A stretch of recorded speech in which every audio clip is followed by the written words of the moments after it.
नमस्कार, SBT news में आपका स्वागत है। पेश है 6 फरवरी गुरुवार दोपहर 1:15 बजे राजस्थान की 15 बड़ी खबरें। सबसे पहले एक नजर डालते हैं आज की हेडलाइंस पर।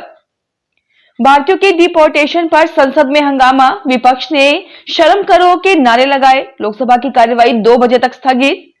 विधानसभा में हंगामा, खाद्य मंत्री ने उठाए सवाल। प्रतिपक्ष टीकाराम जूली बोले, मंत्री ही अध्यक्ष की व्यवस्था पर उंगली उठा रहे हैं। जेईएन सीधी भर्ती एग्जाम चेकिंग के बाद मिली एंट्री। 6 मार्च से शुरू होने जा रही है बोर्ड की परीक्षाएं। शाही ट्रेन पैलेस ऑन व्हील्स पहुंची जयपुर। और अब खबरें विस्तार से सुनिए। आज बजट सत्र के 5वें दिन अमेरिका से भारतीयों के डिपोर्टेशन मुद्दे पर संसद में हंगामा हुआ। सुबह 11 बजे कार्यवाही शुरू होते ही विपक्ष ने इस मुद्दे पर चर्चा की मांग की। विपक्षी सांसदों ने सरकार शर्म करो के नारे लगाए। लोकसभा स्पीकर ओम बिरला ने कहा, आपकी चिंता के बारे में सरकार को मालूम है, ये विदेश नीति का मुद्दा है। लोकसभा की कार्यवाही पहले 12 बजे फिर दोपहर 2 बजे तक के लिए स्थगित कर दी गई। लोकसभा में कांग्रेस सांसद मणिकम टैगोर ने अमेरिका से भारतीय नागरिकों के डिपोर्टेशन बाहर निकालने पर चर्चा के लिए स्थगन नोटिस दिया था। टैगोर ने कहा कि 100 से ज्यादा भारतीयों को अमेरिका से बाहर निकालने पर पूरा देश हैरान है। यह मानवाधिकारों का उल्लंघन है। सरकार इस पर चुप क्यों है? भारत ने इस अमानवीय व्यवहार की निंदा क्यों नहीं की? राजस्थान विधानसभा में प्रश्नकाल के दौरान मंत्रियों के लिखित जवाब पढ़ने की जगह केवल पूरक सवाल के जवाब देने की व्यवस्था पर फिर हंगामा हो गया।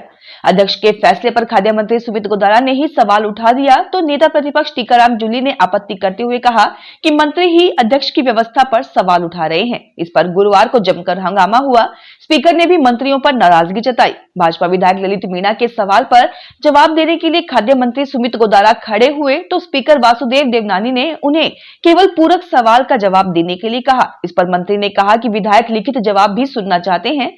स्पीकर ने व्यवस्था का हवाला देते हुए कहा कि अब से नई व्यवस्था लागू हो गई है, केवल पूरक सवाल का ही जवाब देना है, उनके चाहने से नहीं होगा। मंत्री ने कहा, कुछ जवाब तो दें, फिर तो सारा वैसे ही आ जाएगा। जवाब देने का मतलब ही नहीं रह जाएगा। शहरी क्षेत्र से जुड़ा मामला है।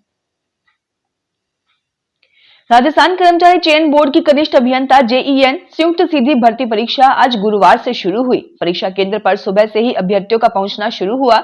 सेंटर पर अभ्यर्थियों के प्रवेश से पहले हैंड हैंडल मेटल डिटेक्टर जांच की गई। अभ्यर्थियों के हाथ में बंधे डोरियों को कैंची से काटा गया। घड़ी खुलवाई गई। ठंड से बचने के लिए कुछ अभ्यर्थी टोपा पहनकर आए, उन्हें बाहर ही खुलवाया गया। पानी की बोतल, purse, bag, geometry, pencil box लाने वाले अभ्यर्थियों से सभी चीजें बाहर रखवाई गई। प्रवेश द्वार बंद होने के बाद किसी भी अभ्यर्थी को प्रवेश नहीं मिला।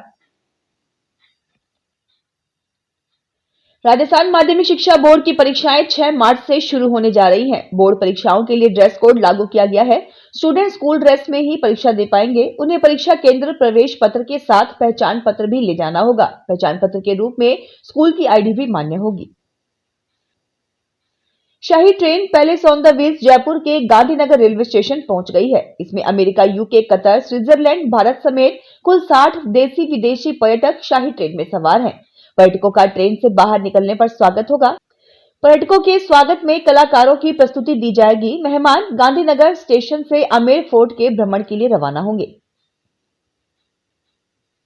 प्रयागराज महाकुंभ का आज 25वां दिन है। मौनी अमावस्या की रात 28 जनवरी संगम पर पंची भगदड़ के जांच कर रहे न्यायिक आयोग ने लोगों से जानकारी मांगी है। लोग अपनी जानकारी और शपथ पत्र 10 दिन के अंदर न्यायिक आयोग के लखनऊ में जनपद मार्केट स्थित सचिवालय के कमरा नंबर 108, ईमेल और फोन नंबर 0522261356 पर दे सकते हैं। आज संगम में डुबकी लगाने के लिए कई वीवीआईपी महाकुंभ आ रहे हैं। हरिदेव जोशी पत्रकारिता विश्वविद्यालय ने associate professor doctor Manoj Kumar Lodha को धोखाधड़ी से नौकरी लगने के मामले में सस्पेंड कर दिया है। रजिस्ट्रार भंवरलाल मेहड़ा की ओर से जारी आदेश के अनुसार इस दौरान उनका मुख्यालय कुल सचिव कार्यालय रहेगा। विश्वविद्यालय ने डॉक्टर लोढ़ा को सस्पेंड करने की कार्रवाई सरकारी आदेश की पालना में की है। मामला मुख्यमंत्री कार्यालय के संज्ञान में आने के बाद उच्च शिक्षा विभाग के संयुक्त सचिव डॉक्टर हरिशंकर मेवाड़ा ने विश्वविद्यालय के रजिस्ट्रार को पत्र भेजकर डॉक्टर लोढ़ा के खिलाफ कार्रवाई के निर्देश दिए थे। डॉक्टर लोढ़ा की नियुक्ति 2013 में हुई थी। हरियाणा में भी राजस्थान के खाटू श्याम की तरह तोरण द्वार बनाया गया है। ये द्वार हिसार जिले के हांसी में बनाया गया है। शहर के जींद चौक पर श्याम मंदिर के पास 50 लाख रुपए की लागत से ये तोरण द्वार बनाया गया है। ये द्वार श्याम भक्तों की मांग पर बनाया गया है। तोरण द्वार की ऊंचाई करीब 22 फीट है। द्वार के निर्माण में राजस्थान के धौलपुर पत्थर का इस्तेमाल किया गया है। तोरण द्वार के ऊपर बड़े बड़े अक्षरों में श्री श्याम देवाय नमः लिखा हुआ है। श्री श्याम मित्र मंडल के प्रधान जगदीश मित्तल ने बताया कि तोरण द्वार का उद्घाटन गुरुवार शाम विधायक विनोद भायना करेंगे। जयपुर विकास प्राधिकरण 4 साल बाद निकाली गई 3 आवासीय योजनाओं में आम जनता बढ़ चढ़कर हिस्सा ले रही है। गोविंद विहार, अटल विहार और पटेल नगर योजना के लिए अब तक 1,52,319 लोगों ने आवेदन किया है, जिससे जयपुर विकास प्राधिकरण को 15 करोड़ 23 लाख रुपए से ज्यादा के राजस्व का फायदा हुआ है। हालांकि जयपुर में घर के लिए रिंग रोड के प्रोजेक्ट सबसे पसंदीदा बने हुए हैं।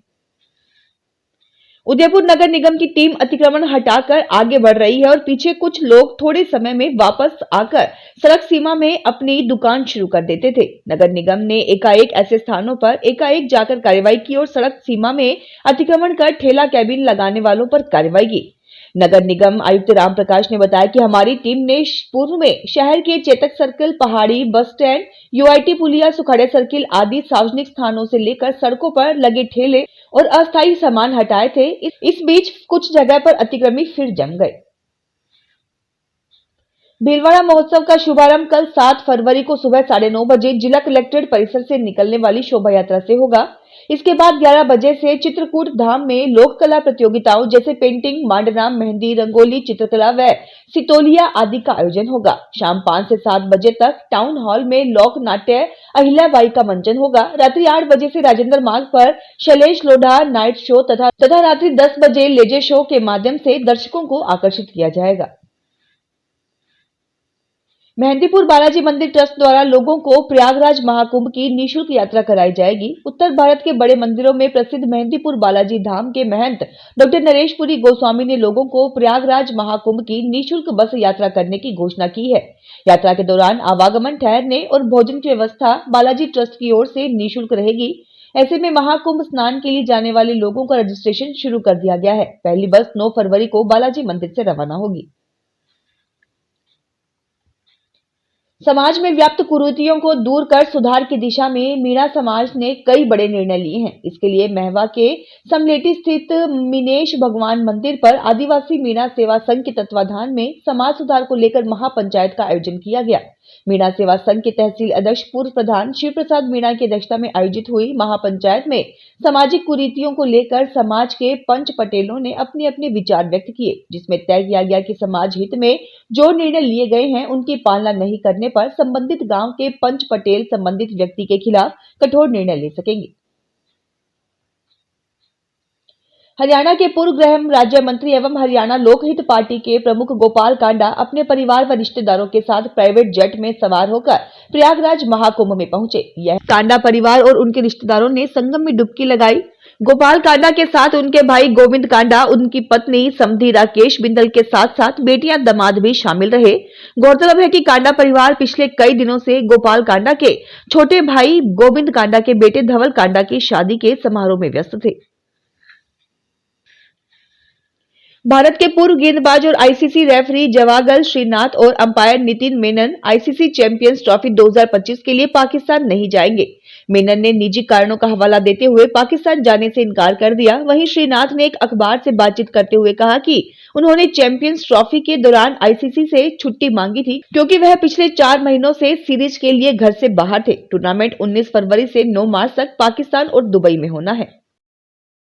फिलहाल इस बुलेटिन में इतना ही। फिर हाजिर होंगे और बड़ी खबरों के साथ।